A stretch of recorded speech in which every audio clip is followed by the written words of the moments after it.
بھارتی پارلیمنٹ پر حملہ، ہال رنگین گیس کے دھوئیں سے بھر گیا، ہر جانب بھگدڑ مچ گئی، اجلاس ملتوی، 4 افراد گرفتار۔ بھارتی میڈیا کے مطابق بھارت کی لوک سبھا میں اجلاس کے دوران 2 نامعلوم افراد مہمانوں کی گیلری سے اچانک کود کر اسمبلی اراکین کے ڈیسک تک پہنچ گئے۔ انہوں نے زرد رنگ کی گیس چھوڑی جس کی وجہ سے پارلیمنٹ میں دھواں بھر گیا۔ بھارتی پارلیمنٹ کا اجلاس براہ راست نشر کیا جا رہا تھا جسے لاکھوں افراد دیکھ رہے تھے۔ حملے کے وقت راہل گاندھی، اسمبلی اراکین اور مرکزی وزراء بھی موجود تھے۔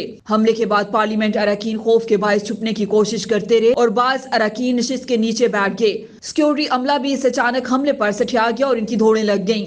بھارتی پارلیمنٹ میں حملہ آور کی جانب سے چھوڑی جانے والی زرد رنگ کی گیس کی وجہ سے دھوئیں کے بادل چھا گئے، جس کا فائدہ اٹھاتے ہوئے حملہ آور لوک سبھا چیمبر تک پہنچنے میں کامیاب ہو گئے۔ سیکورٹی عملے نے دونوں حملہ آور کو گرفتار کر لیا، جبکہ پارلیمنٹ کے باہر سے بھی مزید ایک خاتون سمیت 2 افراد کو گرفتار کیا گیا۔